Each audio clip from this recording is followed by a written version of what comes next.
Na live de hoje, nesse encontro, nós vamos falar sobre o temperamento melancólico e o outono. Eu já falo sobre temperamentos com esse olhar mais poético sobre a vida. Então, quando a gente pensa em temperamentos, a gente não pensa em algo ali quadradinho, como um rótulo, ou como algo que vai nos prender, nos limitar. E eu gosto de trabalhar com os temperamentos a partir de um olhar poético, de um olhar simbólico, de onde a gente pode tirar e absorver mais informações ainda sobre cada temperamento. Eu já falei sobre a relação do inverno com o temperamento fleumático, já tem vídeo no meu canal do YouTube. Já falei também sobre a primavera e o sanguíneo, o verão e o colérico, e chegou o momento de falar dos nossos queridos melancólicos, que é associado ao outono. E eu gosto de fazer esses vídeos, essas lives, explicar sobre isso dentro da estação. Eu sei que vocês aí não estão no outono, vocês estão na primavera, né? Mas aqui no hemisfério norte, nós acabamos de entrar no outono. Então eu gosto de sentir a mudança da temperatura, eu gosto de sentir a mudança das informações da paisagem para trazer um cenário aqui para vocês e também para eu poder refletir. E hoje nós vamos falar então sobre o temperamento melancólico e o outono, que também é associado à terra. Quais são as informações, se a gente parar e olhar para o outono, quais são as informações que a gente consegue captar sobre essa estação? Então, nessa estação, as folhas mudam de cor, elas começam a cair. Tem umas árvores aqui que elas já estão quase peladinhas, já sem folhas, eu só não consigo mostrar por causa da iluminação. Mas as folhas já começaram a cair. A grama, ela já começou a mudar de cor, ela já não está mais verdinha como estava na primavera. Se vocês olharem depois, tem uma foto fazendo uma comparação aqui no meu perfil de quando eu fiz o vídeo no inverno e quando eu fiz o vídeo na primavera. Assim, a grama nitidamente parece outra grama. E no outono, as temperaturas baixam, já começa o calor, né, do verão que estava intenso, que a gente não conseguia às vezes nem sair de casa. As temperaturas começam a ficar mais amenas, os dias ficam mais curtos, as noites ficam mais longas, o tempo mais escuro aumenta, o ar fica mais seco, a natureza começa a se desacelerar para a chegada do inverno. Então, o outono, ele é esse momento de transição. A gente saindo do pico do verão para entrar no inverno. E aqui, como que a gente pode entender o temperamento melancólico? Como que, ao olhar o outono, eu posso entender esse temperamento? É como se o melancólico, ele tivesse esse olhar de outono o tempo inteiro. É como se ele sentisse a vida, como se ele olhasse e fosse sempre essas cores pastéis, essa cor do outono, uma folha meio com cor de queimada, de seca, a grama secando, o vento frio está se aproximando. Então é um momento de transição. Só que ele se sente assim, a tendência dele se sentir assim, quase todos os dias. O natural dele é ver a vida, é sentir a vida assim, com esse ar de outono. Da mesma forma, a gente pode entender, trazendo um exemplo aqui, o sanguíneo tem o olhar de primavera. Então, ele olha a vida 99,99% das vezes, ele está enxergando a vida com um olhar de primavera. O sanguíneo está vendo cores, o sanguíneo está sentindo a brisa refrescante, aquela brisa que não é tão gelada, mas também não é quente, porque não é o verão ainda. Ele consegue ouvir o cantar dos passarinhos no ouvido dele. Então, o sanguíneo, ele sente a vida, a probabilidade dele ver a vida com mais cor, com mais música, com mais cheiro, aquele cheiro bom da primavera, das flores, é muito maior. Assim é o temperamento melancólico relacionado ao outono. E o melancólico, ele vive a vida como se ele sentisse muito, ele observa demais, ele se entristece com as perdas, ele olha a folha caindo, ele sente aquilo dali como uma perda. Eu estou me perdendo, as coisas estão indo embora. Ele se entristece com isso, percebe o tempo passando e sente a finitude das coisas. Ele vai sentindo o fim se aproximando. É como se fosse até um filme, eu acho que vocês devem sentir, porque eu sou colérica, né? Mas eu imagino que vocês devem sentir como um filme de suspense, né? Tipo, você não sabe exatamente o que vai ter ali do outro lado, mas você sabe que está acontecendo alguma coisa, você sabe que está acontecendo uma passagem. E é assim que provavelmente o melancólico se sente. Ele tem ali, ele vai sentindo o fim, a finitude e o fim das fases. Só que não tem nenhum problema no outono, não tem nenhum problema no temperamento melancólico. Isso que está acontecendo, o outono, a gente não deixa de gostar do outono, a gente não deixa de curtir esse momento, essa época do ano. Na verdade, ela é até um refrigério. Por quê? Quando a gente está ali naquele calor intenso do verão, eu que sou do Rio de Janeiro, meu Deus do céu, era muito quente o calor, você não consegue dormir, você não consegue acordar, você desliga o chuveiro, já tá aquele bafo, você já está sentindo o calor, você já está suando, mesmo depois do banho.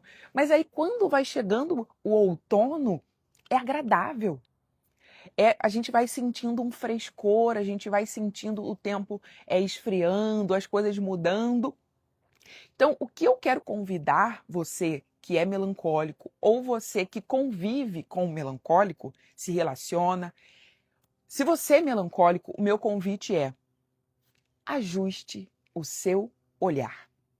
O meu convite para você é: ajuste o seu olhar. Você vai olhar para todo esse cenário que eu descrevi aqui do outono e você vai pensar: como eu posso ajustar o meu olhar? Como eu posso ajustar a minha interpretação sobre a situação? E se você convive com o melancólico, você já sabe, a partir dessas informações, as tendências de comportamento. Você consegue entender que ele tem esse olhar menos colorido diante da vida. Que para ele o natural é trazer mais essa reflexão, esse assentamento das ideias, esse lugar de introspecção. E assim você consegue ter mais compreensão com aquela pessoa. Você consegue entender um pouco o que vai dentro do coração dela, dentro da alma, né? O outono da alma que ela vive ali constantemente. Não quer dizer que as folhas estão caindo, que é algo ruim.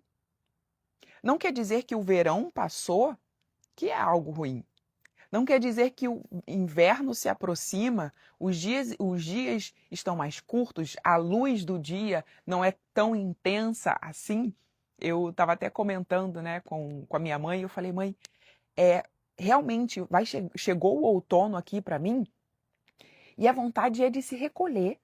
A vontade é de ficar mais dentro de casa, mesmo que eu abra a janela, eu abra as cortinas, o sol não ilumina mais dentro de casa com a mesma intensidade. Não é como no verão que uma frestinha ali da cortina aberta, parece que tem um sol lá dentro. Não, mesmo que eu abra todas as cortinas, às vezes eu ainda preciso acender a luz. Mas tem algum problema nisso? Não, não tem nenhum problema. Se você já sabe que você é melancólico, você já sabe que tem essa tendência de comportamento, que naturalmente as coisas não têm tanta luz, você acende a sua própria luz. Você acende a sua própria... Você faz a sua própria iluminação, você cria o seu próprio sol, você traz a claridade para o seu ambiente de forma intencional. Talvez não é natural, mas você faz isso de forma intencional. E esse olhar de eu não preciso ver a folha caindo como uma perda. Olha só, preste atenção aqui. Eu não preciso ver as folhas caindo como se eu estivesse perdendo, como se eu estivesse me despindo de algo. eu posso olhar como uma oportunidade de começo. Eu posso olhar como uma oportunidade de aqui eu estou deixando essas folhas irem para que venham novas, para que quando chegue na primavera eu possa ter novas flores, novas folhas, para que o novo possa chegar. Então, esse desprendimento, esse lugar de reajustar o olhar e ver não como uma perda, mas como uma oportunidade do algo novo chegar, como uma oportunidade de você alcançar aquilo que você quer. E aqui eu quero que você imagine comigo. Vamos lá, entra aqui na história, vamos imaginar talvez o seu dia ou o dia de alguém que você conheça.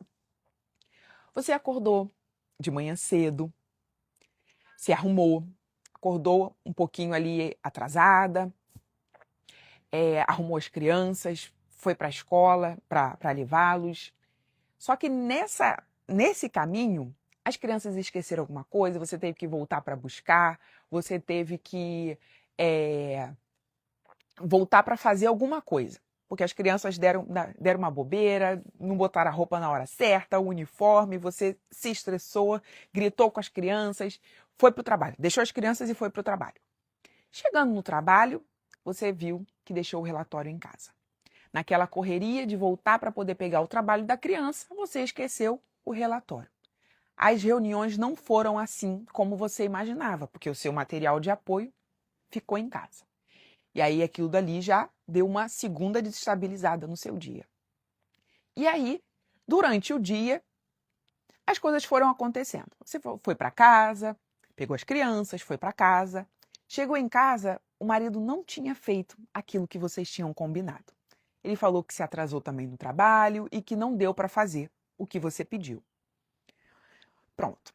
Chegou o final do dia, todo mundo jantou, as crianças estão dormindo, elas estão na cama, no quartinho delas, você deitada na cama também, seu marido do lado, ele mexendo no celular, a televisão ligada, e você começa a pensar, você começa a refletir no dia que não saiu como você imaginava.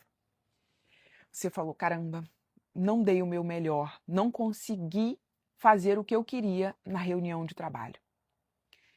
Eu queria ter falado melhor, eu queria ter conseguido me expressar, mas eu estava tão insegura porque eu estava sem o meu material, sem a apresentação, sem os papéis da reunião. Não foi como eu queria.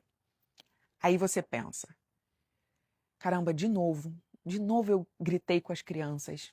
Eu sei que elas, na hora ali de manhã, as coisas atrasaram, não botaram a roupa, não botaram o uniforme. O dia aconteceu meio assim, sabe? Começou meio atravessado e eu acabei não sendo a mãe que eu queria, não sendo a pessoa que eu desejava. E agora eu tô aqui, deitada, meu marido tá ali, a gente também brigou, a gente não teve uma discussão, mas teve um distanciamento. Aqueles atritos ali do dia a dia começaram a pesar no nosso relacionamento. E aí você fica se questionando, pensando se realmente a vida que você tem foi a vida que você idealizou. E você começa a perceber que tá um pouco longe disso. Tá um pouco longe do que você queria para a sua maternidade, para o seu casamento, para o seu trabalho. E você começa a se culpar. Você começa a se questionar se realmente você tem sido a pessoa perfeita que você queria ser. Você começa a se perguntar se, até diante de Deus, será que eu estou fazendo o que eu tenho que fazer? Será que Deus está se agradando de como eu tenho sido? Você começa a se desapontar com você mesmo e começa a gerar esse medo de estar desapontando as pessoas ao seu redor e desapontando a Deus também. De tudo, o que mais pesa é a sua maternidade e o seu casamento. É uma cobrança sem fim. Você olha no final do seu dia como um relatório de coisas ruins, como se as folhas caindo, o verão indo embora e mais uma oportunidade se passou e você não alcançou aquilo que você queria. Mas você decide ajustar o olhar. Você lembra da Sâmila, você lembra da colérica que está aqui para aquecer, para te acolher, que está aqui para iluminar, que ser uma tocha para iluminar, ajudar vocês a enxergarem. E aí você fala assim, não, calma aí, eu posso ajustar o meu olhar sobre as coisas que estão acontecendo. O outono não precisa ser o fim, as folhas caindo não precisam ser o fim. Que a maternidade, ela não é uma prisão. Que a maternidade não é um fardo. A gente entende, você entende que a maternidade é um presente de Deus. Só que às vezes você pode pensar, caramba, esse presente está pesado, né? Essa missão que Deus nos deu de cuidarmos, de educarmos os nossos filhos, tá quase uma missão impossível. E você começa a pensar em todos esses pontos. E no seu casamento, você tem um olhar de que é um campo de batalha. É como se cada um tivesse em um lado da quadra e vocês não são parceiros ali. Vocês não estão no mesmo lado da quadra, jogando com a vida, né? Batalhando pela vida juntos. Parece que cada um está de um lado. É como se o olhar tivesse para esse lugar de brigas, de desentendimentos. Eu preciso fazer com que as coisas aconteçam do meu jeito. Eu preciso que as coisas sejam como eu idealizei, como eu pensei. Esse é o seu olhar antigo. E é isso que você naturalmente vê. Mas a partir de hoje, você vai ajustar o seu olhar. O que você começa a ver agora? Um novo ciclo de oportunidades. Um novo ciclo. O dia chegou ali ao fim, mas amanhã é um novo dia. Amanhã é sempre um novo dia. É uma nova oportunidade. E aí você passa a ver o seu casamento e a sua maternidade não como um peso, um lugar onde você precisa ser perfeita. Não um lugar onde tem alguém te julgando. Não é um tribunal. Não é lugar de perfeição. Eu vou compartilhar uma coisa aqui com vocês agora, que vai assim do fundo do meu coração. Foi uma reflexão que eu fiz sobre mim, sobre a minha vida, sobre a minha maternidade, sobre o meu relacionamento, o meu casamento. Eu estava sentada na sala, as meninas estavam tomando um café da manhã, e eu olhei para elas e pensando na minha vida, pensando no que elas representam para mim, pensando no que Deus diz que é o casamento, que é a maternidade. E, assim, me veio algo que mudou a minha história, que mudou a minha percepção. É como se tivesse virado uma chave. É como se, não sei, algo assim, puf, estourou na minha mente. E quando eu entendi, as coisas mudaram. Eu ajustei o meu olhar. Eu também sabia que a maternidade é um presente de Deus. Eu também sabia que a família foi instituída por Deus. Eu sei que o relacionamento, o casamento, foi instituído por Deus. Só que quando eu entendi que é mais do que isso, é muito mais do que isso, a minha vida se transformou. As coisas ficaram mais leves, o meu olhar literalmente mudou. Ele se ajustou. E o que foi? Eu passei a entender que o meu relacionamento, que o meu casamento, que a maternidade, que as minhas filhas, eu passei a olhar para o meu marido e para as minhas filhas como um portal. Sâmila, como assim um portal? Eu olho pro meu marido e só me dá raiva. Eu quero esganar o pescoço dele. Um portal. É como se eles fossem uma ponte que me leva para onde eu quero ir. E para onde eu quero ir? Para mais perto de Deus. Eles não são só um presente que eu tenho que cuidar. Às vezes a gente olha como, Deus ordenou isso, Deus falou que filhos são bons, que filhos são herança do Senhor, mas eu estou recebendo um presente que no fundo talvez eu não sei se eu queria. Que talvez tá pesado demais, que talvez eu não estou conseguindo administrar, que eu não estou conseguindo fazer valer ou honrar esse presente. Mas quando eu passei a entender que eles são um portal que me leva para acessar coisas únicas sobre Deus, sobre a vida, sobre a eternidade, sobre amor, sobre entrega. Quando eu olho para as minhas filhas, eu consigo ver o amor de Deus por nós. Eu consigo acessar um pouco mais, claro que não na complexidade, porque nós somos humanos, mas a partir do nosso olhar humano, eu olho para elas e eu falo assim, esse é o amor de Deus. Ele entregou o que ele tinha de mais precioso, o único filho dele, por nós. E quando eu olho para o meu casamento, eu consigo entender em detalhes o amor de Jesus por nós, ao se entregar pela igreja, pela salvação das nossas vidas. Esse amor de sacrifício, de entrega. E é isso que eu compartilho com vocês. É isso que eu quero que vocês comecem a ver. Não o casamento, o relacionamento, não como um peso ou como algo. Eu vou ter que, diante de Deus, dar conta, assim, das minhas filhas. Mas é como se fosse. Ele deu um portal, ele deu uma ponte, ele deu um caminho. Ele deu uma oportunidade única de nós alcançarmos e acessarmos coisas profundas e impressionantes do amor dele. E é isso que me guia. O meu amor a Deus, o meu temor a Ele, a minha obediência. E focando na eternidade.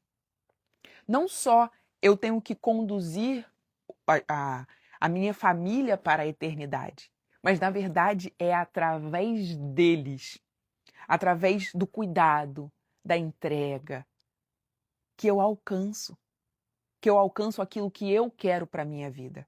E se for isso que você quer para a sua vida, eu te aconselho a ajustar esse olhar, a vê-los como uma oportunidade de chegar mais perto da vida que você quer, de chegar mais perto da vida que você deseja. Uma vida leve, uma vida transbordante, não uma vida perfeita. Longe, longe disso. Não é uma vida perfeita. É uma vida de entrega. É uma vida que, ao final do dia, eu não me cobro por aquilo que eu ainda não consegui fazer. Eu paro e penso, o que eu posso fazer amanhã para ser diferente?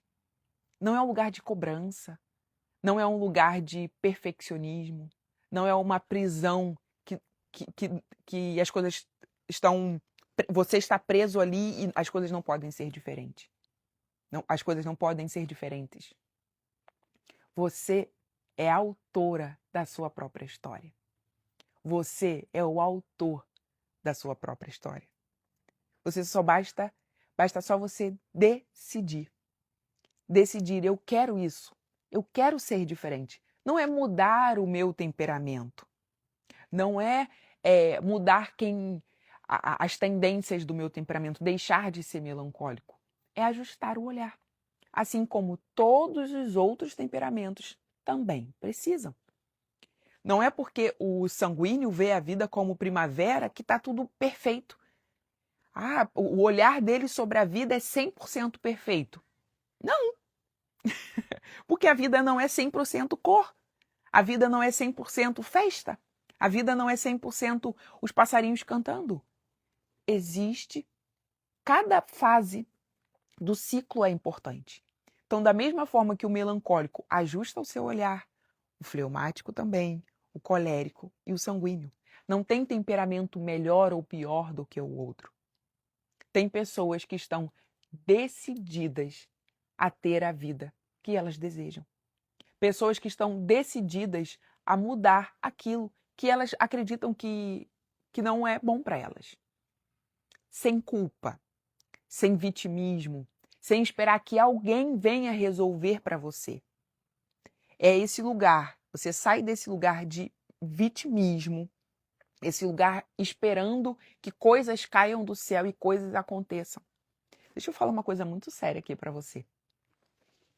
O que Deus tinha que fazer para você, tinha não, né? Que ele se propôs, ele já fez. Ele já mandou o filho dele. O filho dele já veio, já morreu, já te salvou, já me salvou. Agora é a nossa vez de agirmos. O que ele se propôs a fazer, ele fez, nos dá a vida eterna. E o que você está fazendo enquanto está nessa vida aqui? Não espere um milagre. Samila, você não acredita em milagres? Eu acredito em milagres. Só que eu preciso fazer. O que eu preciso fazer, ele não vai fazer. E o que ele me prometeu, ele já fez. Que foi me salvar. E estar comigo até o último dia da minha vida. Essa é a mensagem central.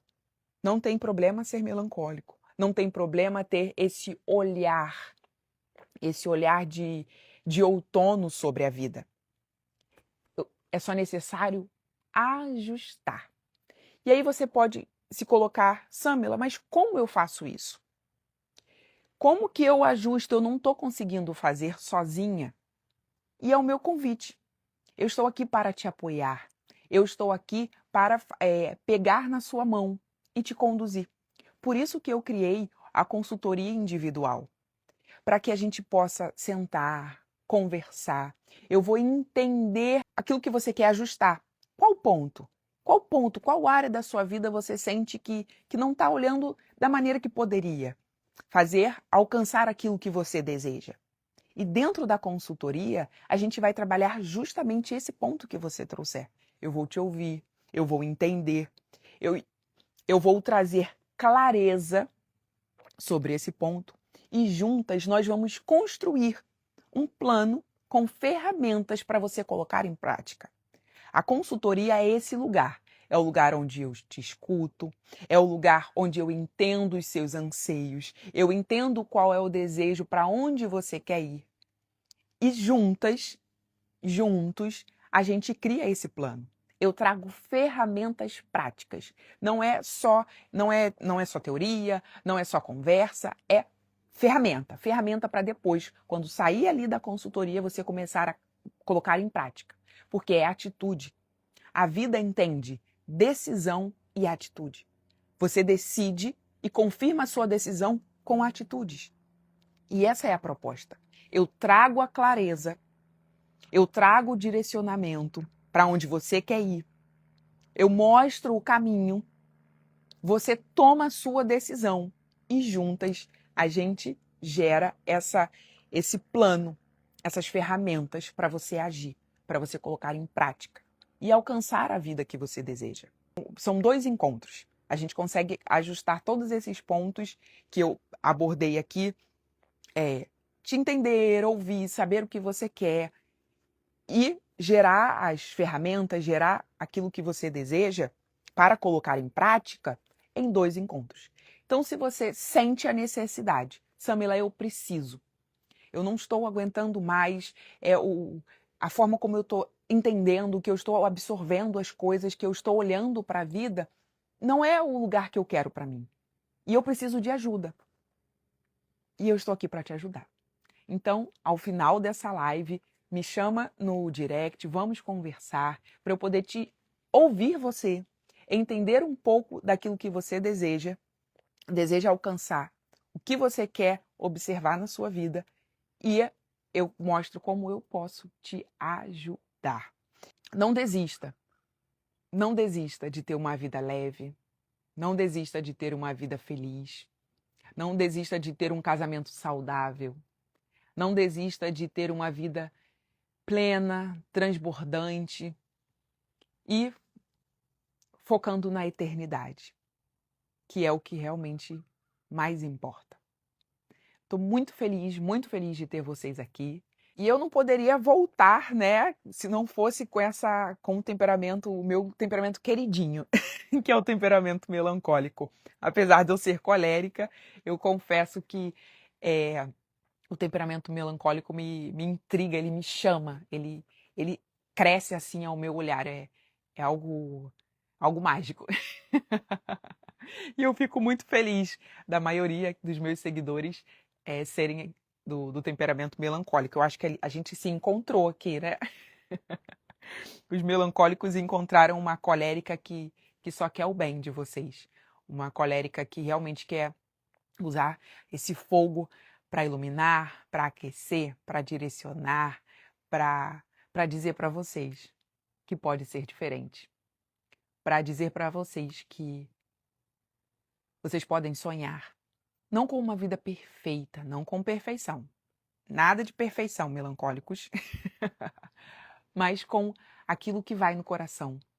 Aquilo que vocês almejam. Aquilo que está condizente com os valores, com os princípios, com os ideais da vida de vocês. Eu vou colocar essa live, ela vai ficar salva aqui. E aí, quando ela aparecer, quando ela ficar disponível para vocês, eu quero que vocês vão até lá nos comentários e compartilhem qual foi a percepção que vocês tiveram, aquilo que mais chamou a atenção, um insight, um comentário, uma reflexão, para que outras pessoas se sintam estimuladas, motivadas a assistir essa live e a colocar em prática.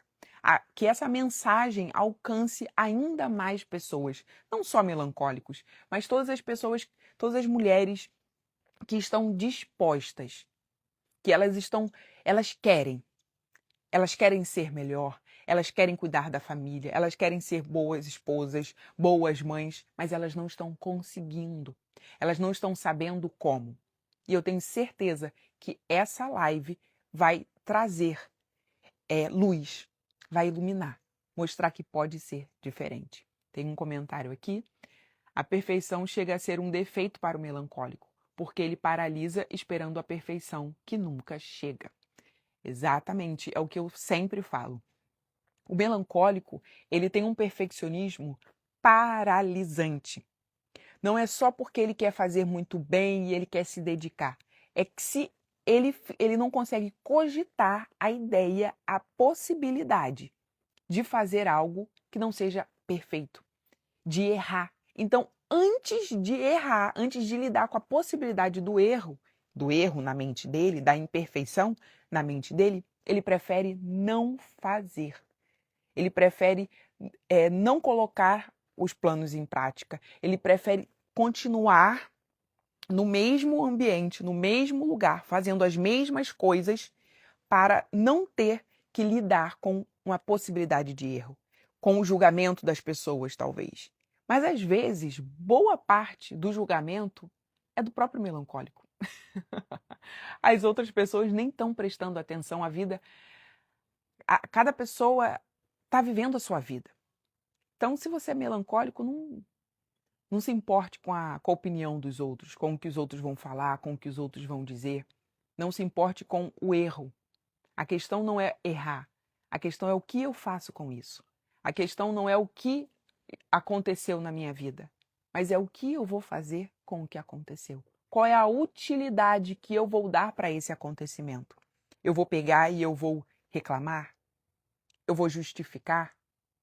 Ou eu vou me questionar e pensar, o que eu posso fazer diferente? Como eu posso melhorar essa situação? No final do seu dia, não se pergunte, não se cobre, não se culpe por algo que você não saiu como você desejou, como você planejou. Pense, vá para esse degrau de amanhã. Qual é o mínimo ajuste que eu posso fazer para me levar para onde eu quero, para ajeitar essa situação? para fazer melhor, para fazer diferente. E aí você propõe e aplica. Lembra? A gente decide e age. Decide e age. Convivo com o melancólico e sou colérica. Essa é é uma dinâmica aqui entre eu e meu esposo, né? Eu sou colérica, ele é melancólico e tem vídeo novo lá no canal. Depois vocês vão lá assistir, onde ele está participando, ele está falando ali o português dele, praticando, e a gente está falando justamente sobre isso, sobre ele sendo colérico, ele sendo melancólico e como que é a convivência dele com uma colérica e como era antes do nosso relacionamento, antes da gente entender sobre os temperamentos. Então o vídeo está muito legal, muito divertido. Tenho certeza que vai te ajudar a entender essa dinâmica entre melancólicos e coléricos. Gente, foi um prazer imenso estar aqui com vocês. Eu amo esse ambiente de troca, poder falar, ouvir vocês, ter essa experiência para mim aqui é o formato que eu mais gosto de entregar conteúdo e compartilhar com vocês, essa troca ao vivo. E já tinha um tempinho que eu não estava aqui. Um beijo. E se você sentiu a necessidade de ajustar esse olhar e se você precisa de alguém para te acompanhar, para te ajudar, eu estou aqui. Fale comigo no direct que eu mostro como eu posso te ajudar. Tá bom? Um beijo. Fiquem com Deus e até o próximo vídeo.